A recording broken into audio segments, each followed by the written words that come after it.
Hello everyone, welcome to This Day. It is Saturday, January 11th, but you knew it was Saturday, January 11th. At least it was Saturday because I'm at the desk where I always am on my Saturdays. Welcome to the program. Hope you're enjoying a great weekend, and I hope you're getting out there as, Santa Ana winds are finally died down, and we can get out there and enjoy our weekend and not so much dust in the air and debris falling and trees hitting the ground. So it's going to be a nice weekend. Hope everybody enjoys that. We got a great show for you. Let's talk about that. It's going to be Harvard Eye Associates, John Hovannisian is going to be here talking about what happens when we have all the particulates in the air, smoke in the air from the fires and things like that, and then what we can do to protect our eyes.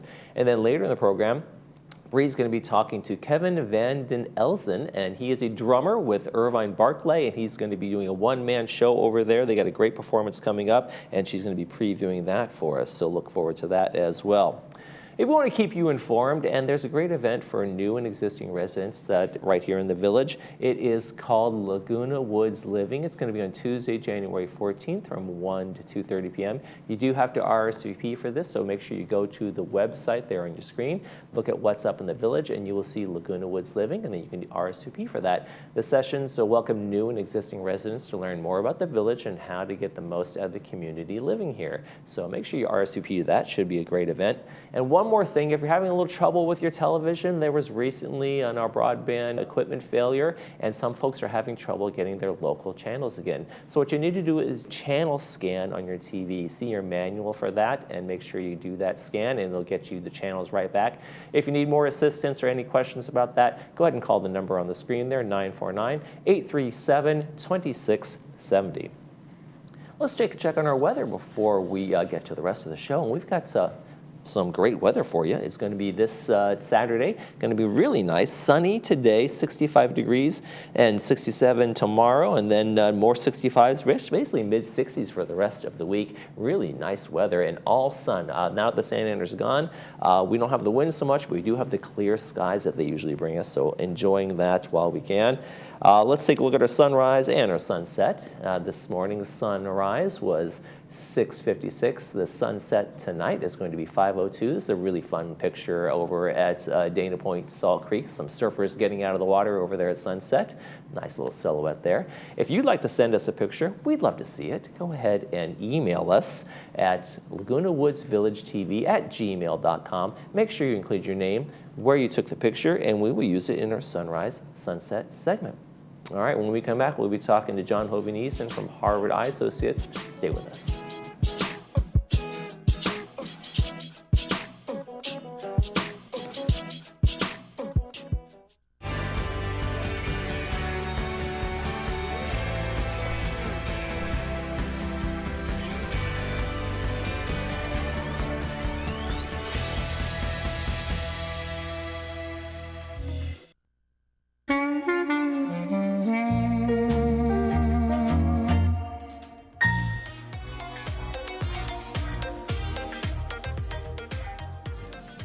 If you haven't noticed yet, it's fire season in Southern California. We've had the Santa Ana winds, we have the fires in Los Angeles County and other areas. And we want to welcome Dr. John Hovannisian from Harvard Eye Associates. We're going to talk about our eyes and the irritants that are in the air these days, right? There are so many. This has been a tough season. Mm-hmm. As we used to joke when I moved to California, I learned that there are two seasons here, spring and summer, right? That's all we have, right?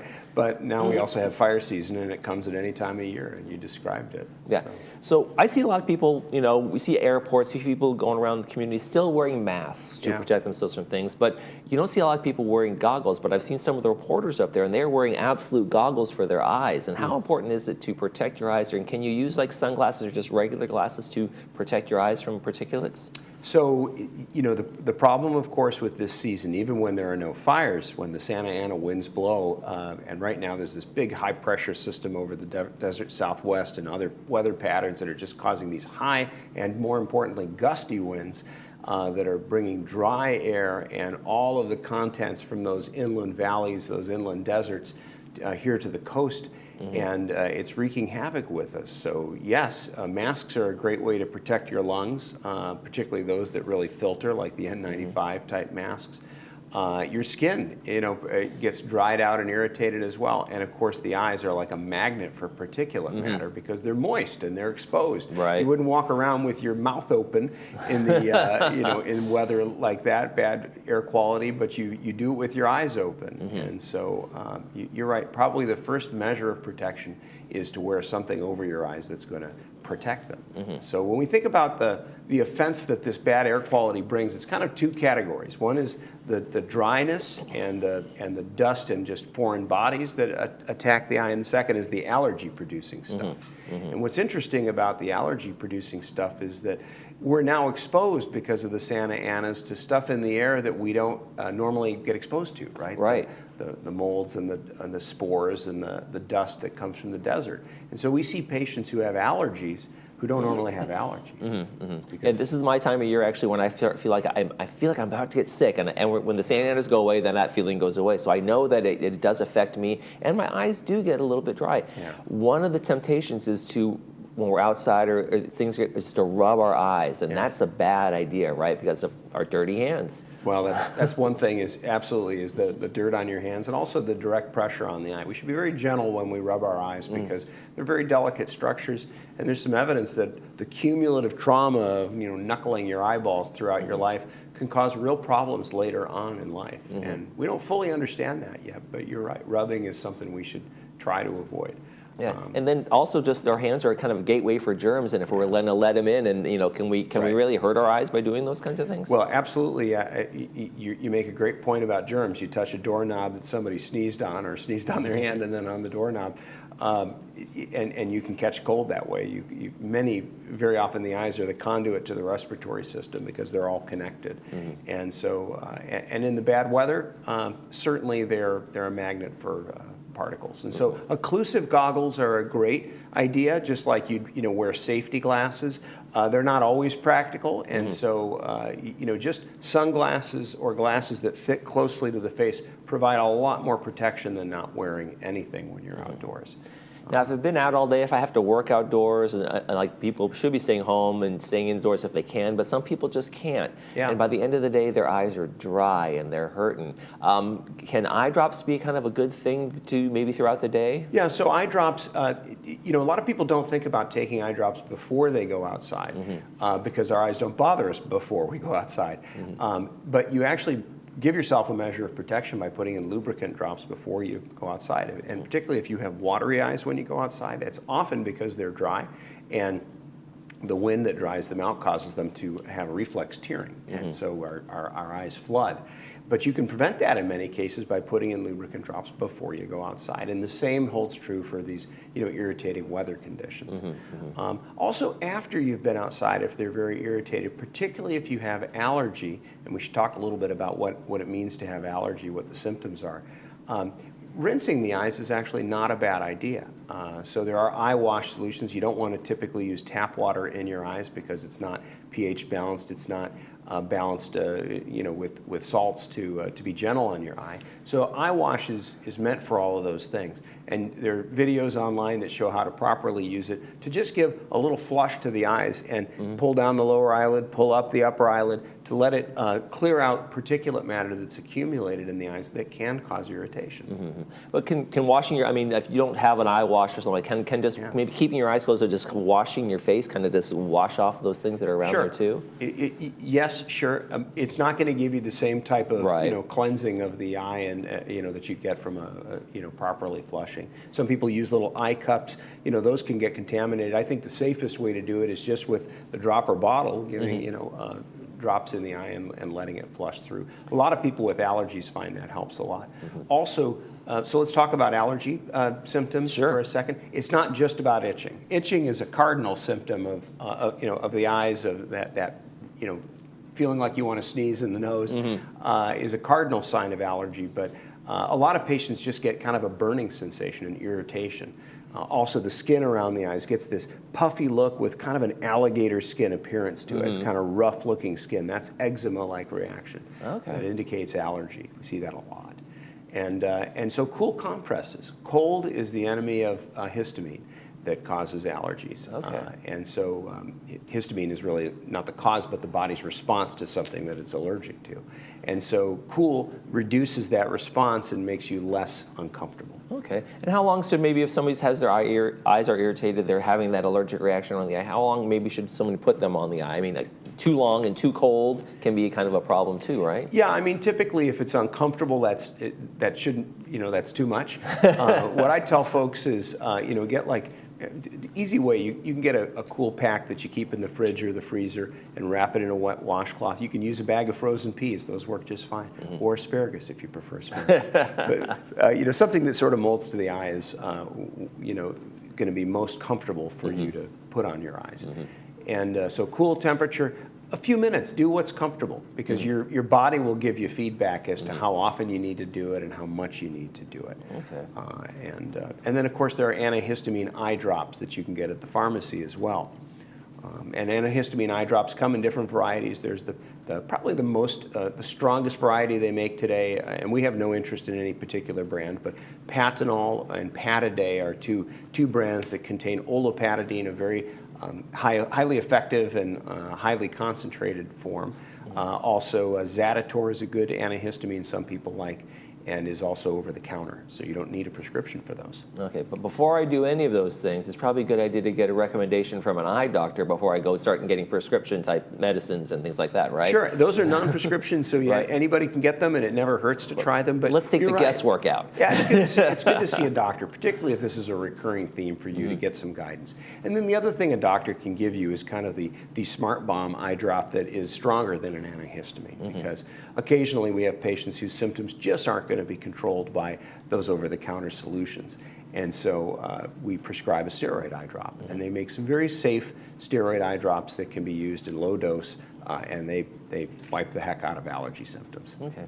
Are there some extreme examples or some like, wow, didn't see this coming examples of when people have been too exposed to maybe Santa Ana winds, dry winds, or maybe irritants like smoke and that kind of thing? What can happen when it's time to go see my eye doctor? Yeah, well, allergies can cause a real long-term issue for the eyes. It's not just a short-term discomfort problem. It's the inflammation of the eye causes it eventually to become somewhat desensitized, which potentiates the risk of dry eye and other problems affecting the eye. So it's important not to just put up with uncomfortable eyes if you can avoid it, to seek help, to help yourself where you can, and take care of your eyes. They're the only two you'll ever get. That's very true. All right, well, Dr. John Hovanesian from Harvard Eye Associates, there's one person to go to get some help for that. Thank you very much. Thanks for being here. It's a pleasure to see you, Michael. You're watching This Day. We'll be right back.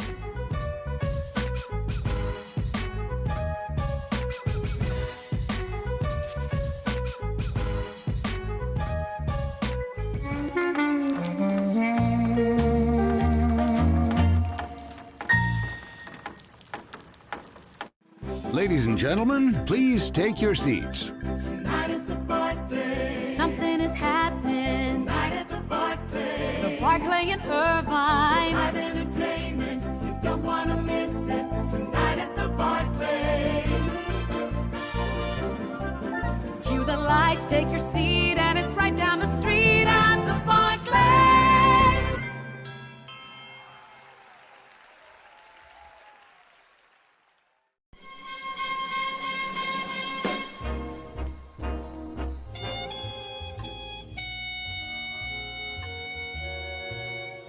Porgy and Bess and My Fair Lady will be showing at the Irvine Barclay Theater. Here to give us all the details and more for this very unique concert, we welcome Kevin Vanden Elzen with the West Coast Jazz Big Band. Kevin, welcome to the show. Thank you so much for having me. It's wonderful to get to know you and meet you. And Kevin's joining us all the way from the Netherlands. Can you believe that? Yep. You're that's surviving right. out there, Kevin, but you'll be back in LA soon enough, right?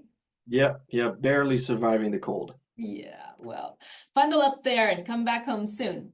So, Kevin, tell us what inspired you and Josh Nelson to create a show that merges Broadway musicals with iconic jazz interpretations? Yeah, that's a very good question. So the My Fair Lady part of the show that we're doing is actually our most favorite recording.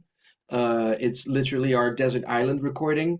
And we brought this idea over to Craig Springer, who's the current president of the Irvine Barkley Theater, with the message that we want to perform this really badly.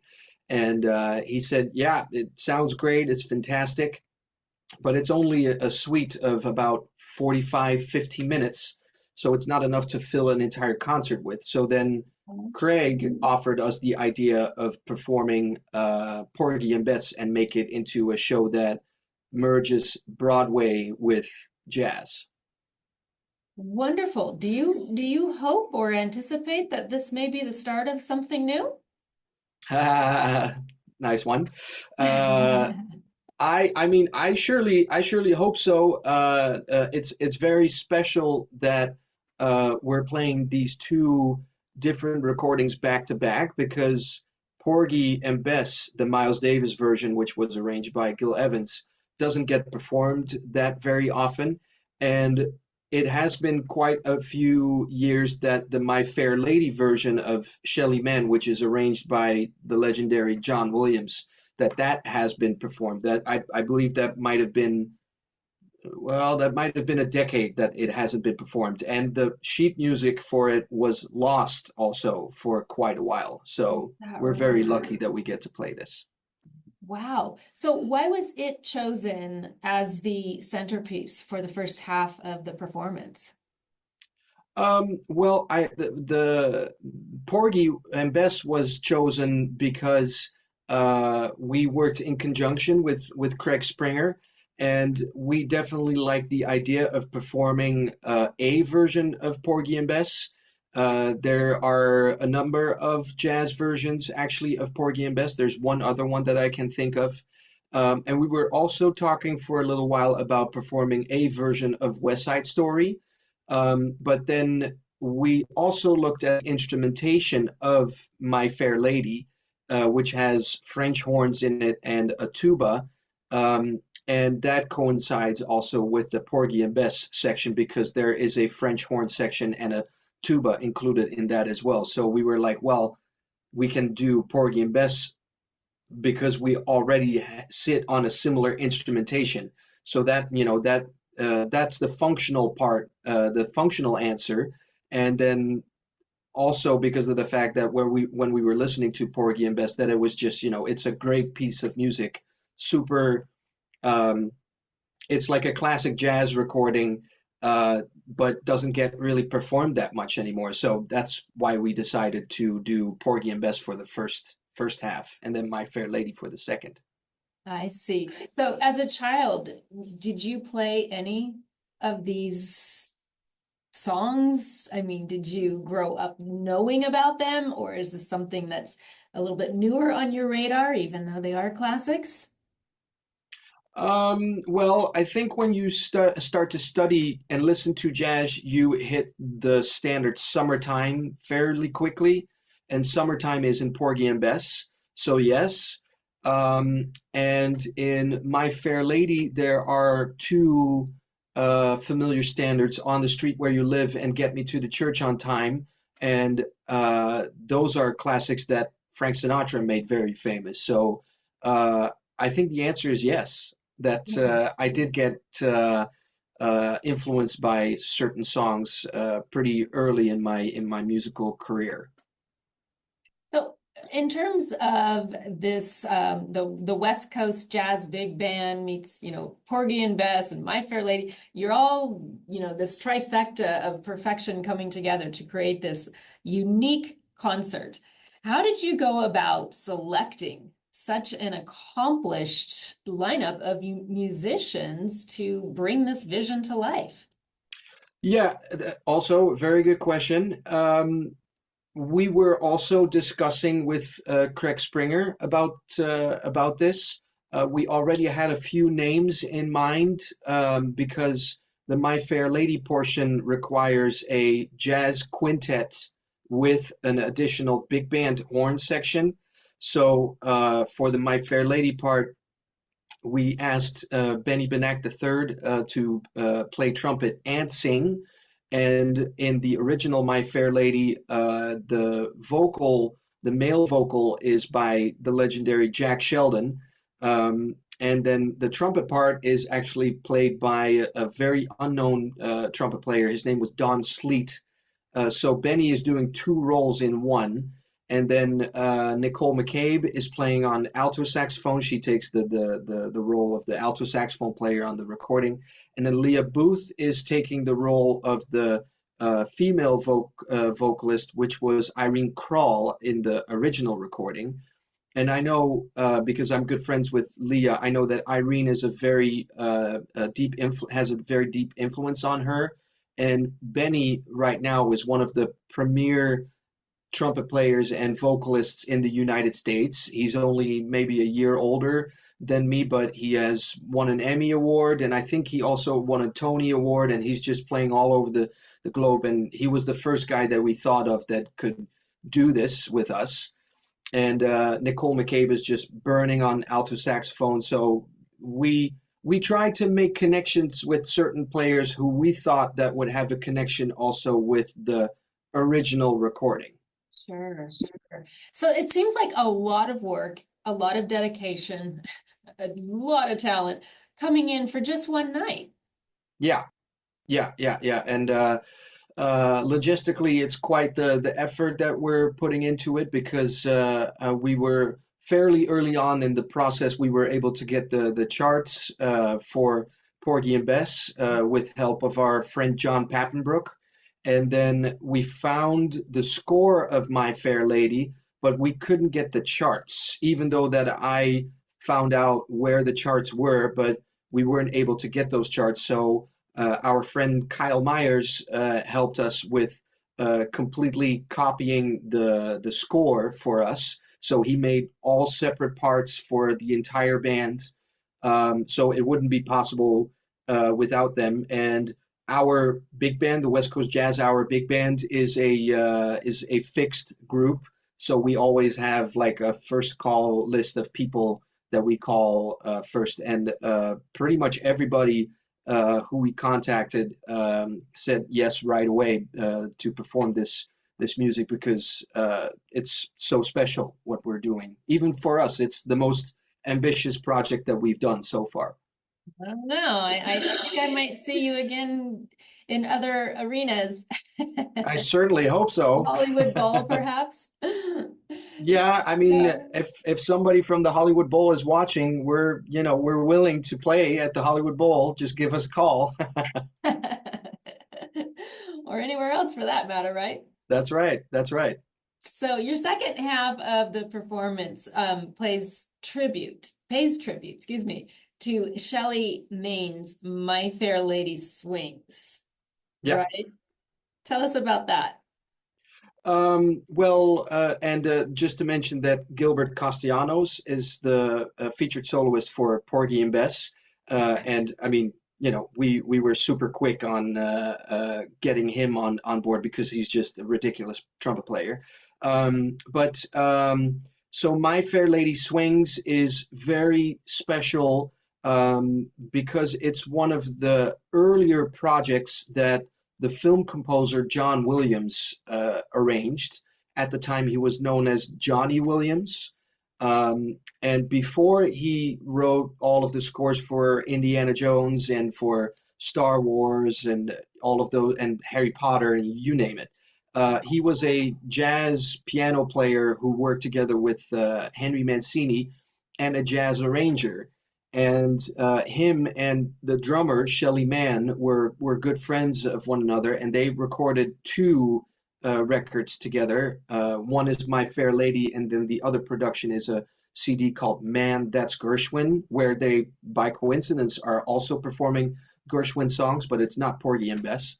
And Josh Nelson, my co-leader, hit me to this recording, and I was just struck, like I was just knocked off my feet with this recording, with how well Shelly Mann plays on this recording, and B, because of the arrangements of John Williams, because you can hear those little influences from Star Wars and Indiana Jones and all of those movies in those arrangements. So that's why it's very, very special to really highlight some of the greatest still living jazz composers and musicians. But I think what we're just trying to do, besides the talent that we're bringing together with this project, is that it's a coming together of two worlds, Broadway and jazz, and that it fits together with one another really, really well, because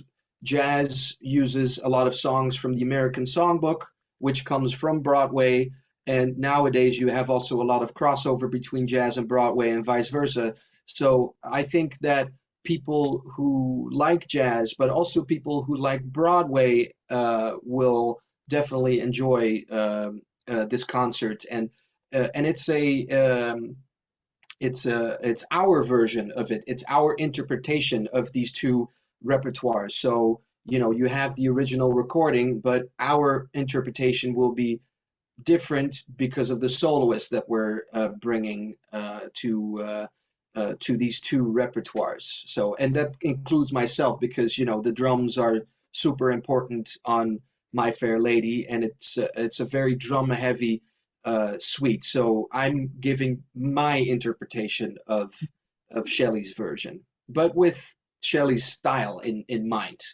Right. All right, Kevin. Well, jazz fans will not want to miss this very unique show at the Irvine Barclay Theater, showing on January 18th. So, folks, you heard Kevin. Tickets are selling out, but to get yours, go to thebarclay.org and get your tickets for this absolutely amazing event. Kevin, I can't thank you enough for joining me here today. I know that audiences are going to be head over heels for this very unique concert experience. So I wish you the best of luck. Thank you so much. Thank you for having me.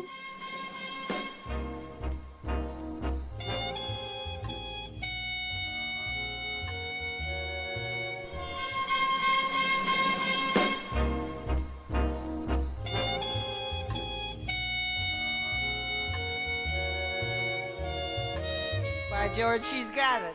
By George, she's got it. Now once again, where does it rain? On the plain, on the plain.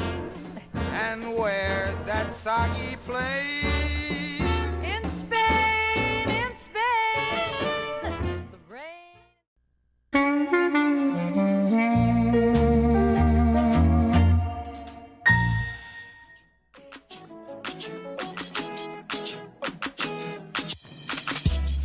Let's talk Saturday movies, and we got a classic for you. It is Barefoot in the Park, starring Robert Redford and Jane Fonda. It's brought to us by Hogue. It's going to be on 2 p.m. with the subtitles and 6 p.m. without the subtitles. Let's take a quick check on the weather before we head out, and we got some great temperatures for you. Really, just mid-60s, a little bit upper 60s for the rest of this weekend and into next week. Mostly sunny skies, nice and bright out there.